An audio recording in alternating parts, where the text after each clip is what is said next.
Samuel como Deus, quando Deus de se manifesta, vem de encontro a um garoto.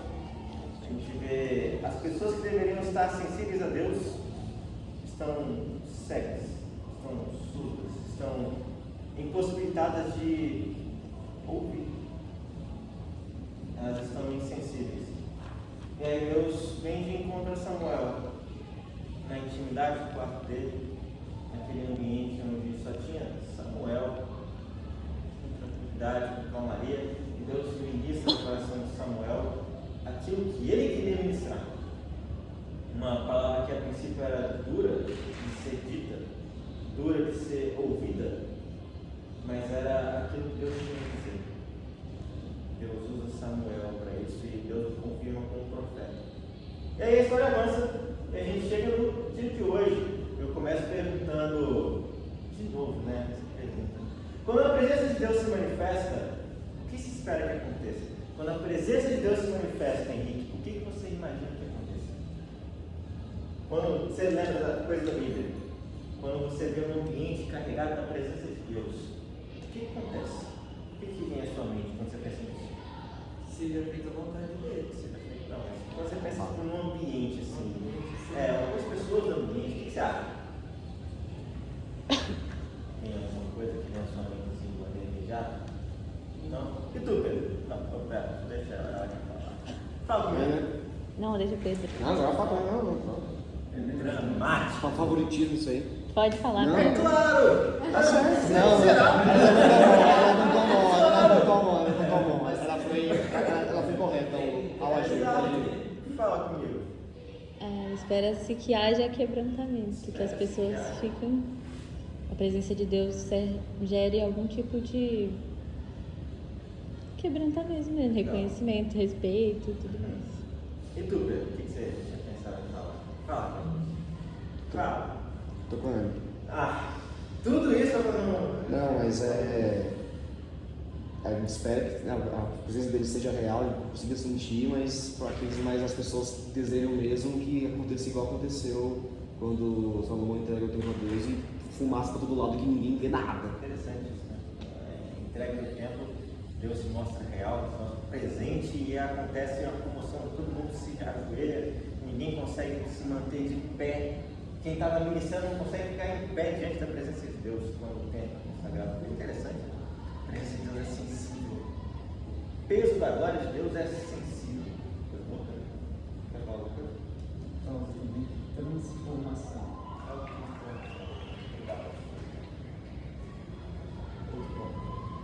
Mas beleza. Interessante. Vamos começar por aí. A importância da presença de Deus. Vamos começar com isso. Vamos lá para 1 Samuel 4. 1 Samuel 4, a gente vai ler do verso 1 ao verso 5. Bom, 1 Samuel 4, do verso 1 ao verso 5. Todo mundo achou? Não. Sim. Tranquilo? Meu bem. Isso, Samuel 4. O que você fez, cara? Acho que você vai ter que ir lá no computador. Vai. Você pediu muito pra caretinha, tadinha. Vou fazer uma mão. Dó. Legal. Vamos lá então. E veio a palavra do Senhor a Samuel, a todo Israel. Israel saiu a peleja contra os filisteus. Acampou-se junto a Ebenezer, e os filisteus se acamparam junto a Afec. Os filisteus se dispuseram em ordem de batalha para sair contra Israel. E estendendo-se a peleja, Israel foi ferido diante dos filisteus, porque feriram na batalha no campo uns 4.000 homens. E voltando o povo ao real, disseram os anciãos de Israel: por que nos feriu o Senhor hoje diante dos filisteus? Tragamos de Siló a arca da aliança do Senhor. Venha no meio de nós, para que nos livre da mão dos nossos inimigos. Enviou, pois, o povo a Siló, e trouxeram de lá a arca da aliança do Senhor dos exércitos, que habita entre os querubins. E os dois filhos de Eli, Ofni e Finéias, estavam ali com a arca da aliança de Deus. E sucedeu que, vindo a arca do Senhor ao real, todo Israel gritou com grande júbilo. até que a terra estremeceu. Que loucura, né? Fiquei pensando, assim, alguém já foi a algum evento onde viu a presença de Deus? Sei lá, você foi em algum lugar onde você viu a presença de Deus assim, muito tangível? Alguém já foi? Tinha alguma coisa assim, algum ambiente assim? Já? Quando foi? Como foi? Lá no Espírito Santo, naquele congresso de avivamento. Ah, não foi Espírito Santo. Hein? Foi lá em Curitiba. Não, no Espírito Santo, lá em Vila Velha. Na minha época eu solteiro ainda. Ah, tá. Estou falando, não. Você não conhece a vida inteira. Não, faz sentido, né? Não, eu pensei naquele, na época que foi a conferência de avivamento. Aí, esse aí foi há um tempo atrás, uma conferência de avivamento, que foi lá em Curitiba, né? Foi em Curitiba. Ponta Grossa. Ponta Grossa. Mas não foi mesmo, foi lá no passado. Ano passado. É. Como é que foi? Foi uma experiência gigantesca, assim, onde que a presença de Deus foi tão que incomodou o inferno, né? Eu me lembro, era um dia de domingo de manhã, pensa numa igreja com aproximadamente 8.000 pessoas. Aí, lotada. E aí nós estávamos cantando, brilha Jesus, mostra ao mundo a luz de Deus Pai. Do nada assim, isso era no domingo de manhã, um camarada endemoniado, deu um grito assim e aí alguns poucos pastores foram lá e expulsaram aquele demônio, mas foi muita petulância do inimigo ir para um lugar. Quando cantamos Bíblia Jesus, o brilho de Jesus foi tão impactante assim que avassalador. Foi um negócio, uma experiência interessante, fantástica. Esses dias me fizeram, eu conversei com uma pessoa que apareceu aí, tem 10 dias, dia 12, foi 10 dias atrás. Conversei com uma pessoa e ela me perguntou assim, quais são as experiências que mantêm a sua fé viva? Porque tem aquele texto onde Paulo fala assim, estejam preparados para responder com mansidão e temor a qualquer que pedir a razão da esperança que há em vós, ou seja, a razão da sua fé. E aí, uma das coisas que sustenta a nossa fé são nossas experiências pessoais. Né? Porque eu falar que eu creio em Jesus porque, meu pai é crente. Porque meu pai foi uma vez numa conferência. Solteiro, estava solteiro. Aí, o Espírito Santo desceu quando ele cantava Brilha Jesus. E aí, o demônio saiu lá, fez um aguaço. E aí eu acredito porque meu pai contou pra mim. Isso não funciona. A grande verdade é que a experiência do meu pai não sustenta a minha fé. A experiência dos meus pais, o que eu vejo na Bíblia, sobre os feitos de Deus na Bíblia, simplesmente pode ser insuficiente para sustentar. Porque a fé não é simplesmente baseada no que eu ouvi ou que outros disseram. Claro, a fé vem pelo ouvir a palavra de Deus, é verdade. Mas Deus precisa ser real na minha vida também. Ele não pode ser o Deus que eu ouvi falar que faz as coisas. O Deus dos meus pais, como Jacó. Jacó se referia a Deus como o Deus de Abraão, o Deus de Isaac. Mas não era o Deus de Jacó. Ainda não era. Era o Deus dos pais dele. A experiência passada não sustenta a fé no longo prazo. Eu preciso ter as minhas experiências. Eu tive essa conversa e eu achei que eu ia esquecer dessa pergunta, mas eu não esqueci. A pergunta de quais experiências não tem a minha fé viva. E aí eu pergunto para você que me ouve, quando você se vê diante dessa pergunta, que experiências não tem a sua fé viva? Aí a outra pergunta, você tem experiências que justifiquem ou que sejam uma base para a sua fé de alguma maneira?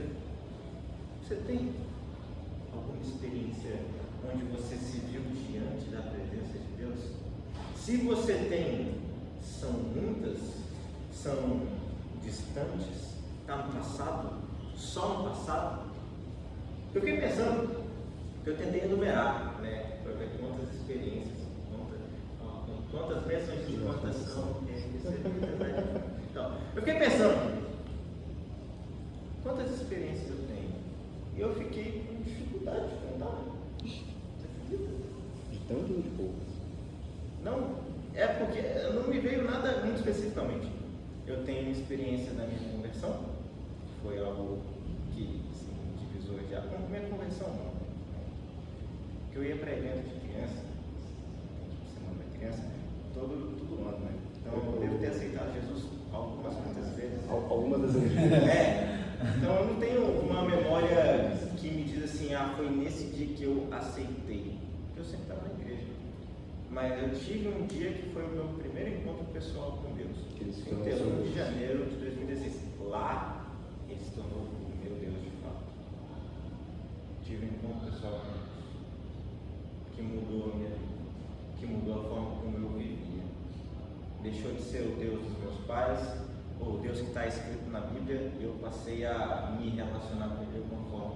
Mas eu fiquei pensando assim, nossa, será que isso?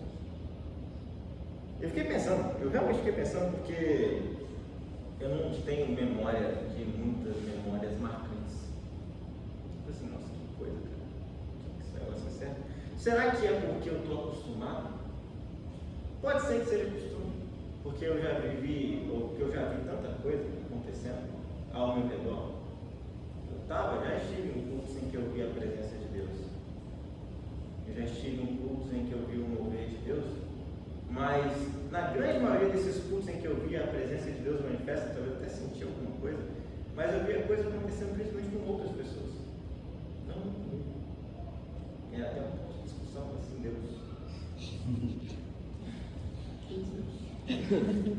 Ó. Fala Deus, social está bom. Então, eu fiquei pensativo em relação a tudo isso, né? Quais são as minhas experiências que não têm minha fé? Que experiências eu posso dizer como experiências marcantes que falam que eu acredito em Deus porque eu sei que Ele é real na minha vida? Porque a presença de Deus é importante na minha caminhada. Ela precisa ser importante na minha caminhada. Vai haver falta de fé, talvez, da minha parte, de pedir e buscar mais, talvez seja falta de fé, não sei. Talvez seja costume também, não sei.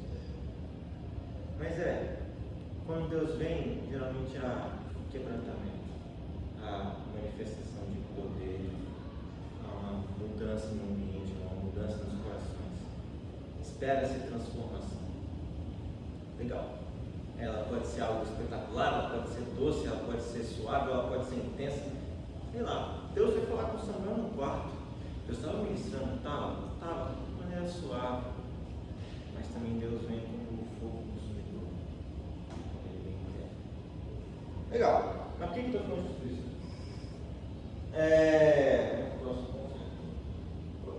Olha só que legal, né? Qual é o contexto aqui? No verso 1, o que acontece? A palavra de Deus vem a Samuel, mais uma vez. A Samuel e a todo Israel. E Deus ordena que eles vão para uma batalha. E aí, eles vão para a batalha. Coisa legal. Deus convocou o povo. Deus apontou e falou assim: vão para a guerra. E eles vão, porque o inimigo estava lá.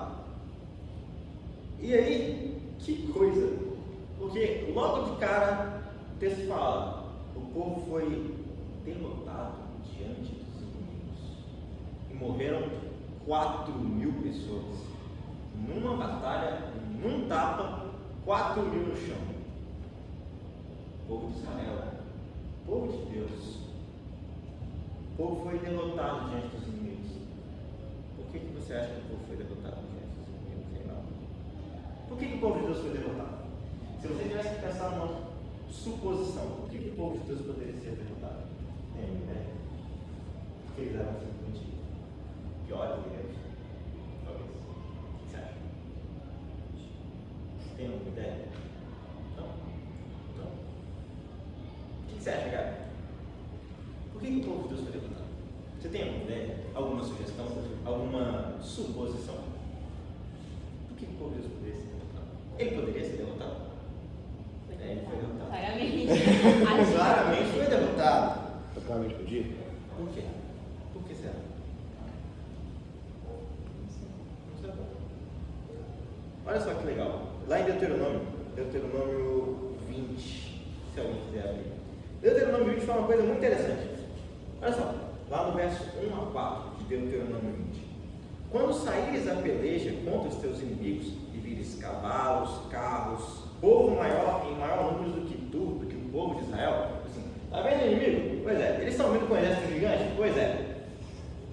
Deles não terás temor, não tenha medo, pois o Senhor, teu Deus, que te tirou da terra do Egito, está contigo. Está vendo aquele exército? Relaxa. Deus está, eu estou com vocês. Não tem por que ter medo. E será que quando vos achegardes a peleja, quando vocês chegarem para a batalha, o sacerdote se adiantará e falará ao povo, e dir-lhe-á: ouvi, ó Israel, hoje vos achegais a peleja contra os vossos inimigos. Não se amoleça o vosso coração, nem temais, nem tremais, não tenham medo dos seus inimigos. Pois o Senhor, vosso Deus, é o que vai convosco a pelejar contra os vossos inimigos para os salvar. Não precisa ter medo. Por quê? Porque Deus vai na frente e porque Ele vai lutar contra os inimigos. E olha só, lá em Deuteronômio 28 acontece outra coisa muito interessante. Olha só o que ele fala, 28, Deuteronômio 28, do verso 7. Ele fala uma coisa muito legal. Ele fala assim: o Senhor entregará feridos diante de você os seus inimigos que se levantarem contra ti. Por um caminho eles virão, por 7 eles fugirão. O povo de Israel é um povo que não precisava ter medo de guerrear. Por quê? Porque Deus estava com eles. Porque a promessa de Deus era: eu vou com vocês na batalha. Deixa eles virem.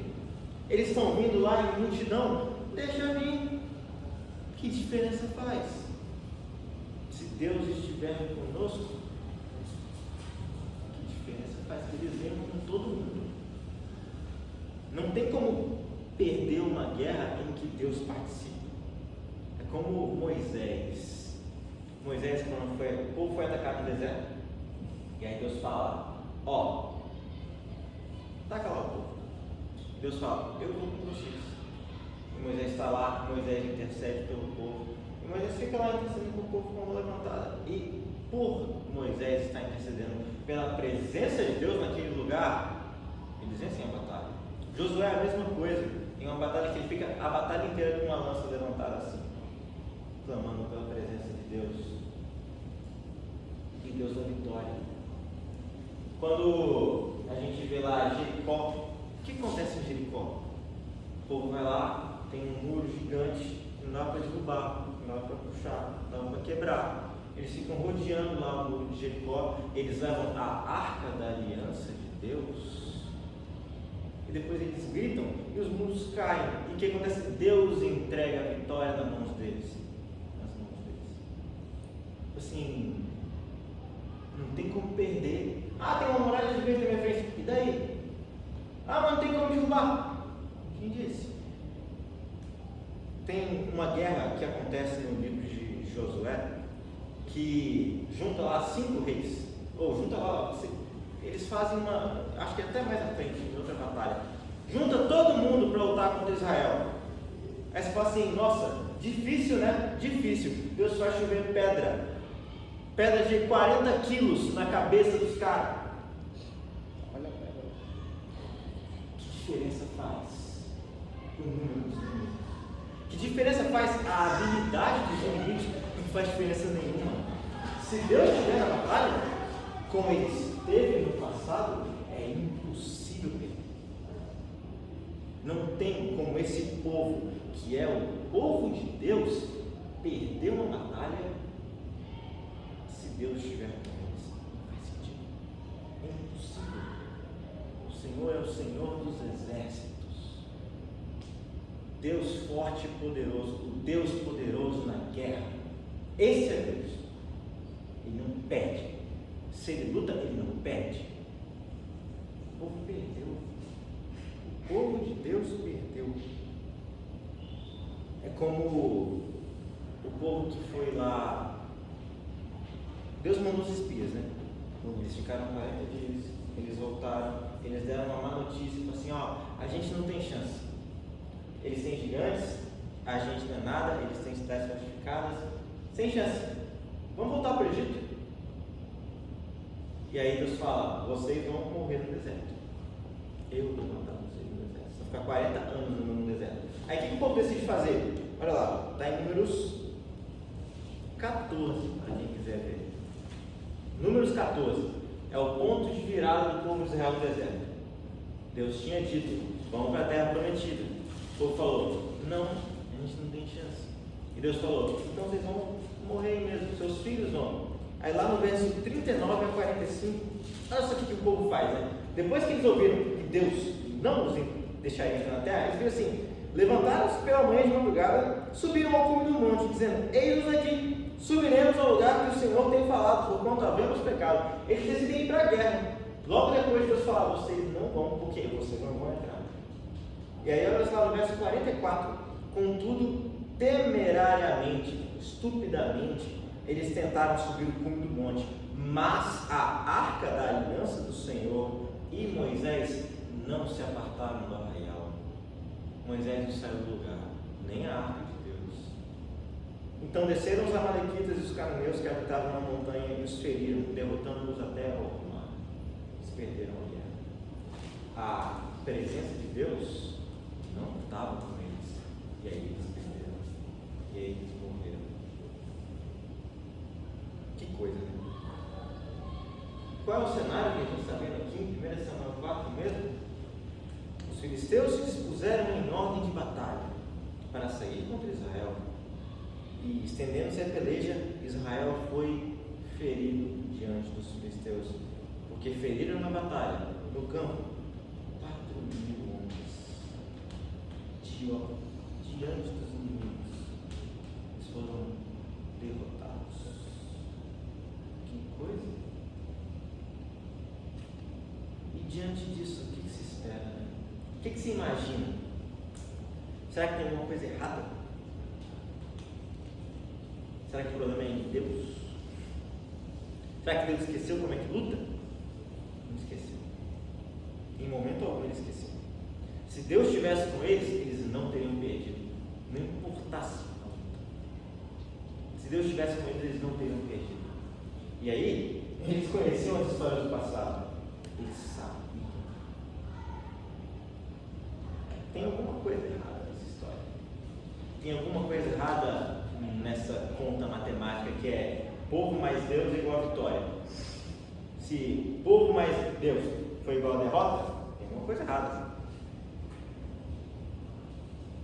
E aí qual foi a solução genial do povo? E que eles falam: traz lá, traz a arca de Deus. O que simboliza a arca de Deus? A arca de Deus é o símbolo, o que representa ao longo da história do povo a presença. Por isso que quando lá em Moisés, em Números, fala que a arca de Deus não saiu, ele está falando: a presença de Deus não foi com eles. Logo eles perderam. Quando eles levam a arca para Jericó, eles estão falando assim: a gente está trazendo a presença de Deus com a gente. E aqui, a mesma ideia. Assim, a gente perdeu a guerra. Traz a arca de Deus, traz a presença de Deus. Tá tranquilo. Vai resolver o problema, né? Porque se é povo mais presença de Deus igual a vitória, a gente vai ganhar. E lá, 1 Samuel 4, verso 4, voltando a Samuel. Enviou, pois, o povo a Siló. Trouxeram de lá a arca da aliança do Senhor, que habita entre o Senhor dos exércitos, que habita entre os querubins. E os dois filhos de Eli, Ofni e Finéias, estavam ali com a arca da aliança de Deus. Então, legal. É a solução de todos os nossos problemas. Concorda? Na verdade. Traz a presença de Deus. Fácil, né? Fácil trazer a presença de Deus. Traz a arca que está resolvido. Como é que se manifesta, né, a presença de Deus? Como se manifesta a presença de Deus? Eles estão querendo trazer a presença de Deus, né? Legal. Quando ela vem, como é que se manifesta? No passado, como foi? Olha que interessante, né? Quando pensa em presença de Deus, eu lembro principalmente do Monte Sinai. Quando Deus se apresenta ao povo de Israel. O que acontece? Está lá em... Agora não tem onde está. Olha só. Ao amanhecer, ao terceiro dia, é lá em Êxodo 19. Houve trovões e relâmpagos, uma espessa nuvem sobre o monte, muito forte clamor de trombeta, de maneira que todo o povo que estava no arraial se estremeceu. Moisés levou todo o povo para fora, ao arraial, ao encontro de Deus. Puseram-se ao pé do monte. E olha só, todo o monte fumegava, porque o Senhor descera sobre ele em fogo. Todo o monte tremia, a poder, a glória, a tremor, o chão tremia. Por que o chão tremia? Porque Deus estava lá. Que a presença de Deus era real, que a presença de Deus era poderosa. Os montes se derretem diante da presença do Senhor. Então diz o salmista. Lembra de Jericó? A presença de Deus estava lá? Estava lá. O que aconteceu? O povo grita e os montes caem como se fosse papel. Um castelo de carne caindo. É o poder da presença de Deus. Lembra de Paulo e Silas na prisão? Paulo e Silas estão lá cantando, presos, depois de um dia de apanhar, ficar lá ferido nas costas, o corpo inteiro. Eles estão na prisão cantando. E aí a presença de Deus se faz real. A presença de Deus se faz presente, né? E o que acontece? A prisão, a cadeia, treme. As prisões se abrem. Que loucura! A presença de Deus se manifestando com poder, com glória. Legal! Então quer dizer que se Deus se mostrar presente aqui, a terra vai tremer? Não necessariamente. Deus se manifesta como quer, da maneira que quer, na medida que quer. Se ele quiser tremer, vai fazer tremer? Vai. Mas se ele não quiser, a presença dele pode se mostrar real assim mesmo. Mas é uma coisa que é inevitável. Se Deus se faz presente, o ambiente muda com a presença. A presença de Deus muda o ambiente. Isso é inevitável. O ambiente não permanece o mesmo. E olha que coisa legal. Não sei se isso é legal. Olha lá no verso 5. E sucedeu que, vindo a arca da aliança do Senhor, a presença de Deus, ao arraial, todo Israel gritou com grande júbilo, até que a terra estremeceu. Chega a arca da aliança, o que o povo faz? Grita, se alegra, jubila, canta, e a terra treme. Eles gritaram a ponto de a terra tremer. E falou assim: nossa, meu Deus do céu, Deus está com a gente. Até a terra está tremendo. Inevitável, Deus está com a gente. A gente vai lá e a gente vai acabar com esses filisteus. É agora. Eles falam assim: será que é coisa da cabeça deles? Não, porque os filisteus também viram isso. Olha só lá no verso 6. Os filisteus, ouvindo a voz de júbilo, disseram: que voz de grande júbilo é esta no arraial dos hebreus? Então souberam que a arca do Senhor era vinda ao arraial. Por isso os filisteus se atemorizaram, porque diziam: Deus veio ao arraial. E diziam mais: ai de nós, tal nunca sucedeu antes. Ai de nós, quem nos livrará das mãos desses grandiosos deuses? São os deuses que feriram os egípcios com todas as pragas junto ao deserto.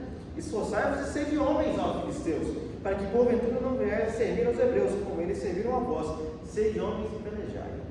Está vendo isso aqui? Tem barulho, tem movimento no ambiente. As pessoas falam: meu Deus do céu, Deus está lá. Tem presença de Deus lá. É o Deus que tirou o povo de Israel do Egito com mão forte e que os guiou pelo deserto. É o Deus que está lá verdadeiro. Não é? Não é? O que vocês estão falando? Não é bom? É. Não é.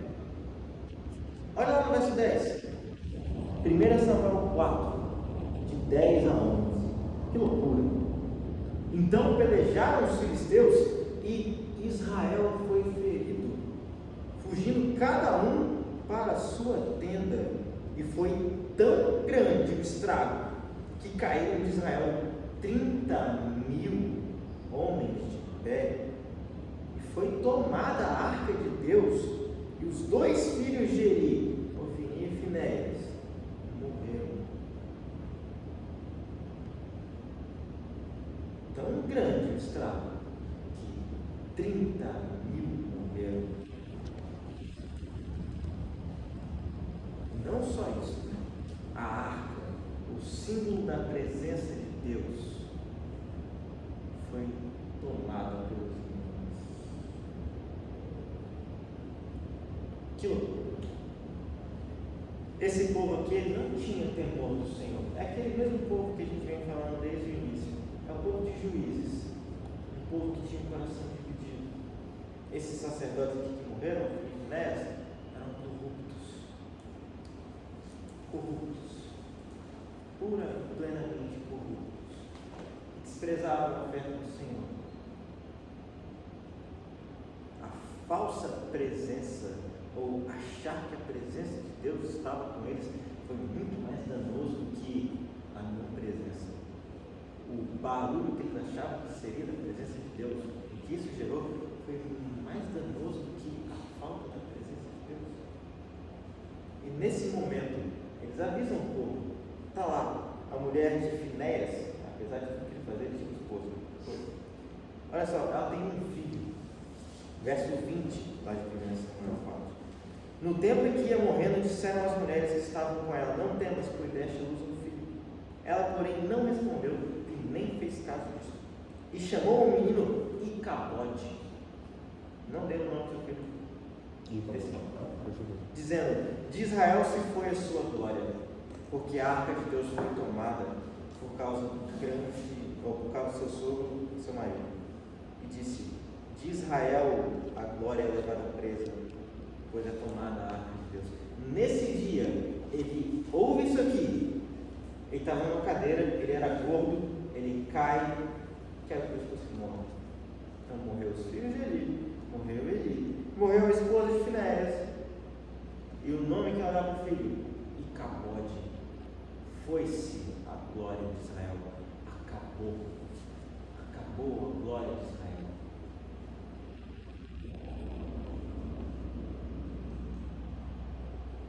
Quando Moisés está no deserto, a ponto de sair lá com o povo, ele fala uma coisa para Deus. Ele fala assim: Deus, se a tua presença não for conosco, não nos faça sair daqui. Se o Senhor não for comigo, não me faz sair daqui. O povo foi para uma batalha inicialmente na força do braço, na capacidade deles. Assim, a gente vai lá resolver esse negócio. Eles tomaram na cabeça. Caiu 4.000. E aí eles falam: vamos atrás da presença de Deus então. Só que eles vão atrás da presença de Deus de qualquer jeito. Eles estão num momento de euforia, de alegria, de barulho. A terra até tremeu. Tem arca de Deus? Tem arca de Deus. Tem alegria? Tem alegria. Tem barulho? Tem barulho. Tem tremor de terra? Tem tremor de terra. Tem presença de Deus? Não. Não tem presença de Deus. Isso muda tudo. É como Sansão. Lembra de Sansão? Sansão era nazireu de Deus, tipo Samuel. Samuel é nazireu a princípio da vida toda, né? Alguém separado para Deus, para a vida toda.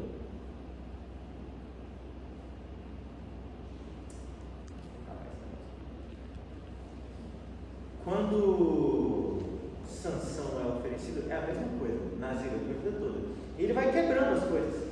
Ele tinha a presença do Espírito de Deus? Tinha. Só que ele vai quebrando uma coisa, quebra outra. Aí ele chega para meu cabelo, quebrou o cabelo. Ele achava que o negócio estava no cabelo dele. Quebra princípios. Ele foi quebrando princípio atrás de princípio, atrás de princípio, atrás de princípio. A última coisa que faltava para ele quebrar tudo que era referente ao voto deles, de Nazireu, era cortar o cabelo. E quando isso acontece, assim, cortou o cabelo. Os filisteus aparecem para guerrear com ele, e ele fala: eu vou sair como fiz todas as outras vezes, eu vou acabar com eles. Por quê? Porque ele sabia, né? Porque o Espírito de Deus está comigo. Porque ele sabia do poder que ele tinha. Só que a Bíblia fala que o Espírito de Deus se retirou de Sansão e ele não percebeu. Ele foi, além de apanhar, ele conseguiu desapanhar para caramba. Vazaram os 2 olhos dele. E ele ficou cego. O dano de achar que tinha a presença de Deus foi maior do que achar, ou que pensar, ou não saber que ele não tinha presença. Ele foi levado como escravo, depois ele acaba, além de cego, ele se mata lá, matando mais um monte de gente. O preço foi muito alto. Tudo porque ele achou que a presença de Deus estava com ele, sendo que não estava. E não percebeu que a presença de Deus saiu. O povo de Israel não percebeu que não era a presença de Deus. Eles acharam que era. Tinha todos os sinais, tem jeito de presença de Deus, tem cheiro de presença de Deus, tem cara de presença de Deus, mas não é a presença de Deus. Você falando disso tudo, trazendo aqui para os nossos dias, né? Tem jeito de crente, fala igual crente, conhece até a Bíblia, mas está perdido, está longe de Deus. Misericórdia. Tem ambiente de igreja em geral, às vezes, assim, tem tanto ambiente que não tem presença. Tem barulho. Tem barulho. Tem emoção, tem boa música, mas nem tudo tem presença. Deus não manda a presença dele para um povo como esse, um povo que não tinha apreço nenhum por ele. Assim, com Deus não se brinca. Deus não se deixa escarnecer, porque tudo que o homem plantar certamente colherá. Isso aqui é desesperador. Você para pensar assim: achei que Deus estava com o povo. Não estava. Não estava. E eles descobriram tarde demais. Sansão só descobriu quando era tarde demais. É terrível. Esse texto, por definição, é terrível. E quanto a nós? Quando o Kenji me chamou para fazer parte da liderança, né, quando ainda tinha o Kenji e tinha o Yuji, quem conhece, tinha o Kenji e tinha o Yuji, né? Eles me chamaram para participar da liderança com eles. E eu não sei se eu estava lendo o 1 Samuel na época, na lógica, eu estava seguindo devocional ainda, então não sei se eu estava lendo, mas esse texto, não sei se eu li, não sei, esse texto me veio ao coração na época, né? Ficou gravado no meu coração. Porque eu fiquei pensando assim: nosso ministério de jovens, ele é quanto de chuto? Pequeno. Todo mundo que fala de ministério de jovens comigo já veio conversar comigo assim: nossa, ministério de jovens é difícil, né? O pessoal não vem, o pessoal não participa e tal, tem pouco jovem. Tem assim: o pessoal não adora, eles completam 18, eles vão para fora, a grande maioria deles, são poucos que ficam. Assim, tem pouca gente, né? Assim, é uma missão difícil, é uma luta complicada. E eu fiquei pensando assim: poxa, eu quero que haja a presença de Deus aqui, mas eu não quero que haja só barulho, porque se for para ter barulho aqui, só por barulho, se for para a terra tremer, sem ter a verdadeira presença de Deus, é melhor que não tenha.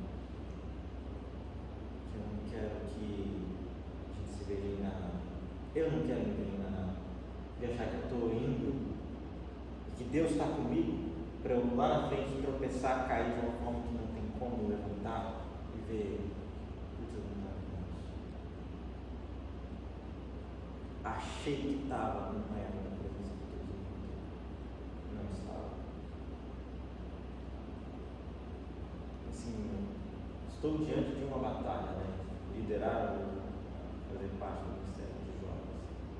Não queria ver essa batalha. Deus vai te chamar em algum momento para participar de alguma batalha. Por quê? Porque ele tem um reino. Ele tem uma missão de expandir esse reino aqui na terra, né? Venha a nós o teu reino, seja feita a tua vontade, mas, pois é, há um reino a ser expandido, há um reino a ser levado às pessoas, há um propósito. Porque se você não tivesse o propósito de expandir o reino de Deus de alguma forma, você não estaria aqui para a gente conversa. Deus talvez não tenha te chamado para, sei lá, para pregar numa igreja, mas Ele tem uma missão para você. Onde quer que você esteja, talvez você não vai ser evangelista, talvez você não vai para uma aula sem te chamar, talvez você vai ser um bom funcionário, talvez você vai ser um bom pai, uma boa esposa, não importa. Mas, sabe, além dessa certeza, tem outra certeza. Você não vai ser capaz de fazer isso sozinho. Você não vai ser capaz de executar essa missão ou esse propósito que Deus tem para você sozinho.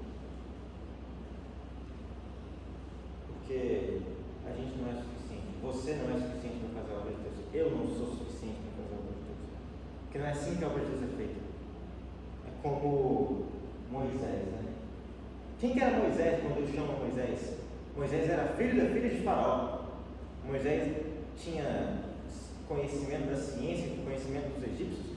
Ele era o cara. Moisés era o homem mais preparado, possivelmente mais inteligente do tempo dele. Moisés não era tipo um pé rapado ali qualquer que um dia foi hebreu e que agora estava. Não. Ele era o cara que seria o imperador do maior império da época. Esse é Moisés. Ele é alguém à altura disso. Mas mesmo assim, esse Moisés, o que ele faz?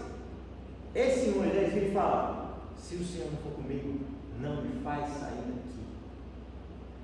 Se a tua presença não for comigo, não me faz sair daqui. Essa é a postura de Moisés. Uma postura de pedir pela presença de Deus. Uma postura de dependência, porque, assim, ele era um homem muito preparado, né? Aí Deus vai lá e entrega para ele uma missão de cuidar de mais de 1 milhão de pessoas. Difícil. Pode ser que você tenha muito preparo de Deus. Se você tiver muito preparo de Deus, ele vai te dar uma missão muito complicada. Porque se for para te entregar uma missão fácil demais, eu vou confiar na minha força. Eu vou confiar na minha própria habilidade. Não é isso que Deus quer. Ele quer que você confie nele. Ele quer que você dependa dele. Paulo era um homem muito preparado. Criado aos pés de Gamaliel, que era um dos principais mestres da época. E para que Deus chamou Paulo? Para sofrer. Então está a igreja. E a gente está aqui hoje para Paulo. Fica com a sensação de que ele fez mais do que todos os outros 12 discípulos, né? Porque ele saiu por aí pregando e fez muita coisa. Ele era muito mais preparado do que os discípulos. E de certa forma, ele fez muito mais. Mas Paulo dependia da habilidade dele, do conhecimento dele. Ele falava: não, tudo que eu tenho eu jogo no lixo para alcançar o conhecimento de Deus. Ele depende de Deus. E ele fala assim: Deus, eu estou com um espinho na carne, assim, a minha graça, o meu poder se aperfeiçoa na sua fraqueza. Um homem que, mesmo sendo um gênio, depende de Deus, depende da presença de Deus. Legal. A grande verdade é que eu e você dependemos dessa mesma presença de Deus. Se é assim, como é que a gente vai a presença de Deus? Porque o texto termina de maneira trágica.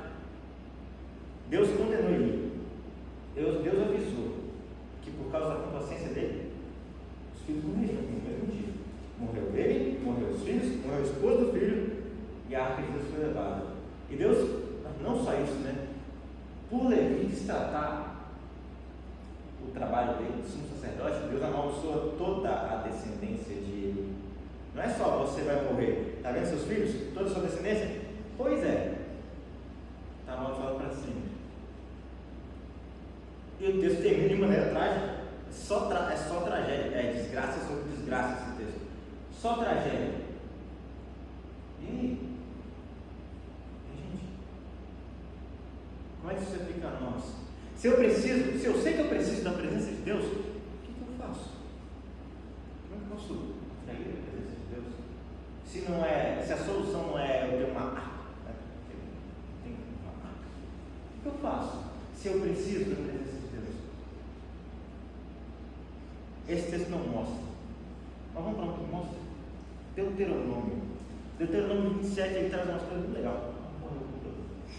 Deuteronômio 27. Olha que coisa legal lá em Deuteronômio 27. Talvez esse aqui não seja a única coisa, ou o único texto que vai mostrar, mas esse negócio traz umas coisas muito divertidas. Olha só que legal. Primeira coisa para se ter a presença de Deus perto é gravar a lei em memoriais ou no coração. Vai lá no verso 1 a 3. Deram ordem Moisés e os anciãos ao povo de Israel, dizendo: guardai todos esses mandamentos que hoje te ordeno. E será que no dia que passares do Jordão, a terra que te der o Senhor, levantarás pedras grandes e as cairás com cal. Levante memoriais. Havendo passado, escreverás nela todas as palavras desta lei, para entrares na terra que te der o Senhor. É para ter a lei de Deus perto. O que é a lei de Deus mesmo? A Bíblia. Ele está falando, está vendo a Bíblia? Coloque ela perto. Tenha ela perto. Conheça ela. Leia ela. É como o Salmo 1, né? Bem-aventurado o homem que não anda segundo os conselhos dos ímpios, nem se detém no caminho dos pecadores, nem se assenta na roda dos escarnecedores. Antes tem o seu prazer na lei do Senhor, e na sua lei medita de dia e de noite, porque toda a escritura é divinamente inspirada e proveitosa para ensinar, corrigir, redarguir e instruir em justiça, para que o homem de Deus seja perfeito, perfeitamente instruído para toda boa obra. Que a lei de Deus guardada no coração, porque ela é lâmpada para os pés e luz para o caminho. Assim, é um dos passos para atrair a presença de Deus. Outra coisa, levantar altares. Logo depois disso, lá em Deuteronômio, versos 5 e 6, ele fala: edificarás ali um altar ao Senhor teu Deus, um altar de pedras. Não usarás instrumentos de ferro sobre elas. De pedras brutas edificarás o altar do Senhor teu Deus. Sobre ele oferecerás holocaustos ao Senhor teu Deus. Então quer dizer que é para eu sair por aí, levantar um altar de pedra e oferecer o holocausto? Não. Como assim então? Sabe, olha que coisa legal. Quando Abraão saía andando lá pela terra, todo lugar que Abraão chegava, ele colocava um altar. Ele erguia um altar e sacrificava ao Senhor. O que é isso? Ele entregava a adoração, ele entregava o ambiente, ele se entregava, ele conhecia o senhorio de Deus por meio de adoração. Consagrar o ambiente como Deus. Estou aqui nesse lugar, seja onde ele for, seja minha igreja, minha faculdade, sei lá, é do Senhor. E eu te adoro por isso. Eu entrego o louvor ao Senhor, porque o Senhor é Deus. Faz sentido? Levantar altar onde quer que a gente esteja, onde quer que a gente vá. Um lugar de adoração. Fazer isso em todo lugar que você esteja, um lugar de adoração. E por último, que o texto fala, verso 10: portanto, obedecerás à voz do Senhor teu Deus, cumprirás os teus mandamentos, os teus estatutos que hoje te ordeno. Para ter e atrair essa presença de Deus, a gente precisa obedecer e permanecer.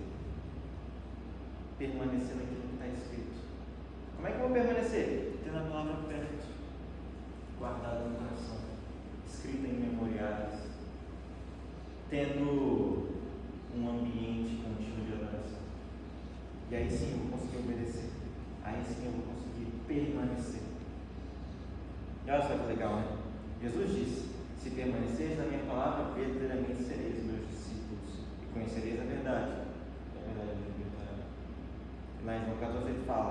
aquele que tem os meus mandamentos, os guarda, esse me ama. E aquele que me ama será amado do meu Pai. E eu amarei e me manifestarei a ele. Deus fala, se alguém me ama, guardará a minha palavra. Meu Pai o amará. Viremos para ele e faremos nele morada. Aquele que me ama vai ser morada de Deus. O que é morada de Deus? Presença de Deus. Aquele que obedece, que ama, vai ter a presença, vai caminhar com a presença de Deus. Não precisa de uma arca, vai estar aqui. E aí, bênção se torna uma coisa natural. O Deuteronômio 28 é Deus proferindo bênçãos para o povo, né? Ele fala assim: bendito serás na cidade, bendito serás no campo, bendito o fruto do teu ventre, fruto da terra, fruto dos teus animais, tu cria das suas vacas, das suas ovelhas, bendito o teu cesto, a tua amassadeira, bendito ao entrares, bendito ao sair. Vai ser bendito. Tendo a presença de Deus, vai ser bendito, abençoado. É como o Salmo fala: bem-aventurado. Quer dizer que vai ser fácil? Não, não vai ser fácil. Quer dizer que não vai ter guerra? Não, possivelmente vai ter. Talvez os inimigos venham em grande número, com carros de ferro, com cavalos e cavaleiros. Que diferença vai fazer? Se Deus estiver comigo, se a presença dele estiver no meu coração, não importa que eles venham. Por quê? Porque a presença de Deus vai dar conta de tudo. Deus tem uma batalha para você. Ele tem um propósito para você, para expandir o reino dele aqui na terra. Se não fosse assim, você nem estaria aqui. E ele te chama. Diante desse chamado, o que você vai fazer? Vai na força do seu braço? Vai pedir a presença de Deus de qualquer jeito? Como é que vai ser para atrair a presença de Deus? Porque, não sei se você sabe, mas sem a presença de Deus, a gente não vai para lugar nenhum. A gente precisa de Deus caminhando com a gente. Que se ele não caminhar, é derrota. Sairemos feridos diante